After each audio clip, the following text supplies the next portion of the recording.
तुम्बाड में कुछ ऐसे राज हैं जो अभी तक क्लियर नहीं हुए, जैसे पुरंदरवाड़ा के अंदर देवी की कोख कैसे बनी, इसे बनाने वाला कौन था, अगर पूरी पृथ्वी ही देवी की कोख है तो क्या दुनिया में कहीं पर भी हस्तर प्रकट हो सकता है, एंड एंडिंग में हस्तर ने अपना मल्टीपल क्लोन कैसे बनाया, इसके पीछे का लॉजिक क्या है। आज के इस वीडियो में हम इन्हीं सवालों को लेकर चर्चा करेंगे। कंप्लीट एक्सप्लेनेशन होगा। हो सकता है मे भी कुछ पॉइंट तुम्हारे पॉइंट ऑफ व्यू से मैच ना करे, तो ध्यान से सुनना एंड समझना। बाद में जो भी तुम्हारा लॉजिक हो नीचे कमेंट कर देना। I am always there for you. So पहला सवाल आता है कि तुम्बाड में पुरंदरवाड़ा के अंदर देवी की कोख कैसे बनी। इसका जवाब जानने के लिए तुम्हें पहले इस वाड़े के हिस्ट्री को समझना होगा, जिसे मूवी में तो कहीं पर भी क्लियरली नहीं बताया गया। कहीं पर कोई एग्जैक्ट डेट नहीं मिलती, बट फिर भी हम ये थ्योरी बनाएंगे कैरेक्टर की एज, उनके बीच हुई बातचीत एंड कुछ अपने नॉलेज के आधार पे। सो पहली बात तो इस वाड़े को ऑब्वियसली सरकार के पूर्वजों ने बनाया था, लेकिन क्या स्टार्टिंग से उन लोगों के पास इतना पैसा था? अगर वो लोग इस किले के हिसाब से इतने अमीर होते तो उन्हें और पैसों की क्यों जरूरत पड़ी। माना कि पैसों की लालच कभी खत्म नहीं होती, लेकिन जो लोग इतने अमीर होंगे उन्हें इतनी जोखिम उठाने की क्या जरूरत, जबकि ये बहुत ही डरावना काम था। तो इसका सिंपल लॉजिक ये है कि विनायक या सरकार के पूर्वजों के पास पहले से इतनी संपत्ति नहीं थी। उन लोगों ने पैसों की जरूरत को पूरा करने के लिए पहले हस्तर के मंदिर को बनवाया, वहाँ देवी के कोख की स्थापना की। फिर जब वहाँ से पैसा आना शुरू हुआ तब धीरे धीरे उनके जीवन में चेंजेस आए। ये आलीशान महल बनवाया। इसे प्रूफ करने के लिए भी एक थ्योरी है। देखो, जब तुम्हारे पास पैसे नहीं होते और फिर अचानक एक दिन तुम अमीर बन जाते हो तो लोग तुम्हें लेकर बातें करने लगते हैं। चारों तरफ अफवाह सुनने मिलती है एंड इसी रीजन से हर तरफ ये बात फैल गई थी कि तुम्बाड में खजाना है। क्योंकि अगर पहले से सरकार की फैमिली इतनी अमीर होती तो उनके घर में कहाँ से पैसा आ रहा है, कहाँ पर पैसा जा रहा है, उसमें किसी का ध्यान नहीं जाता। बट यहाँ पर ऐसा नहीं था। वो लोग पहले गरीब हुआ करते थे एंड फिर अमीर हुए। एंड ये जो हस्तर के पास से खजाना लूटने का काम चालू हुआ, ये मेरे हिसाब से 3 पीढ़ी तक चला था। फिर इस काम को रोक दिया गया सरकार के ग्रेट ग्रेट ग्रैंड मदर के टाइम पे। वही इस फैमिली की आखिरी हंटर थी। उनके ऊपर जब इस श्राप का असर हुआ तब जाके इस गेट को परमानेंटली बंद कर दिया गया, जो कि कुछ 14th सेंचुरी के आसपास हुआ था। क्योंकि मूवी में दादी जी की उम्र लगभग 500 से ऊपर थी। तो अगर 1918 से, मतलब जिस साल मूवी शुरू हुई वहां से तुम अगर 500 साल पीछे जाओगे तो कुछ 14th सेंचुरी का समय निकल के आता है, जब दादी जी को श्राप लगा एंड उसके बाद तो इसे बंद कर दिया गया।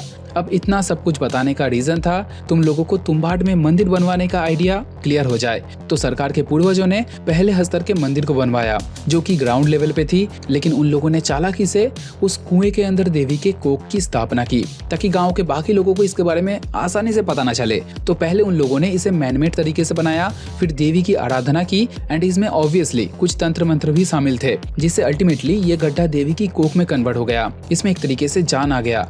एंड हो सकता है ये सारी टेक्निक्स एंड रिचुअल्स उन लोगों को किसी प्राचीन मैन्युस्क्रिप्ट से मिली होगी, जिसे उन लोगों ने हो सकता है बाद में डिस्ट्रॉय कर दिया या छुपा दिया। इसके बारे में मूवी में कुछ मेंशन नहीं था, लेकिन ऐसी कोई बुक जरूर से रही होगी, नहीं तो उन लोगों को इस पूरे प्रोसेस के बारे में पता कैसे चलता।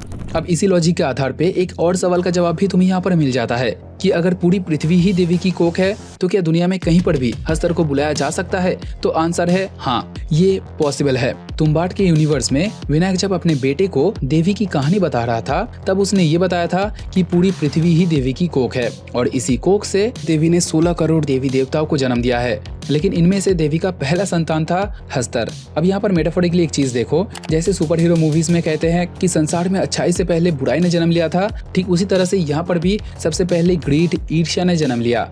अब बैक टू द पॉइंट, हाँ ये पॉसिबल है कि हस्तर को तुम अलग अलग जगह पे अलग अलग लोकेशन पे समन कर सकते हो, जिसके लिए तुम्हें सबसे पहले देवी के कोख की स्थापना करनी होगी, जैसे विनायक के पूर्वजों ने किया था। तुम्हें उस प्राचीन ग्रंथ या किताब की जरूरत पड़ेगी जिसमें वो सारे रिचुअल्स लिखे होंगे। इसके मदद से तुम अपने ही घर के नीचे हस्तर को बुला सकते हो, पर ये सिर्फ इसी यूनिवर्स में पॉसिबल है, तो रियलिटी में खुदाई मत करना।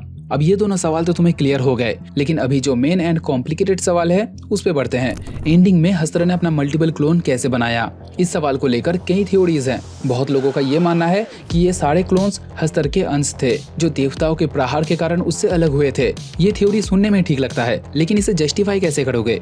मान लो अगर हस्तर तिनकों में नहीं बिखरा होता, तब क्या एंडिंग में उसके मल्टीपल क्लोन नहीं बनते? अजी ना, क्लोन बनते।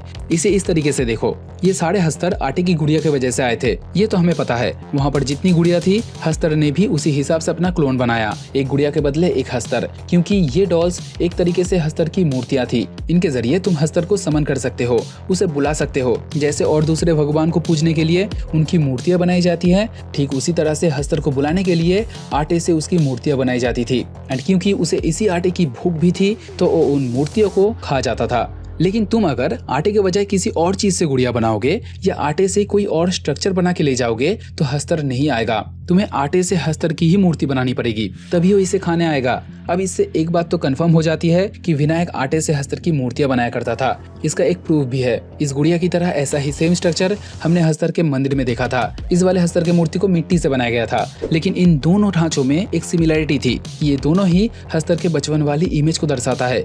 अब तुम अगर देवी के कोख में एक से ज्यादा गुड़िया ले जा रहे हो, तो तुम अनजाने में उतने ही हस्तर को समन कर रहे हो। जैसे कि फॉर एग्जाम्पल, तुम अगर एक ही भगवान के दो मूर्तियां बनाओगे एंड उन्हें पूजोगे, तो उन दोनों में ही भगवान आएंगे ना। ऐसा ही सीन है। अब आई थिंक तुम्हें क्लियर हो गया होगा। अगर समझ गए तो ठीक है, नहीं तो जो भी क्वेरी है नीचे कमेंट कर सकते हो। बट वीडियो पसंद आए तो लाइक करते हुए जाना। एम करते हैं 20 लाइक का, बस 20 लाइक्स कर देना। बात करते हैं नेक्स्ट वीडियो में, तब तक टाटा बाय बाय।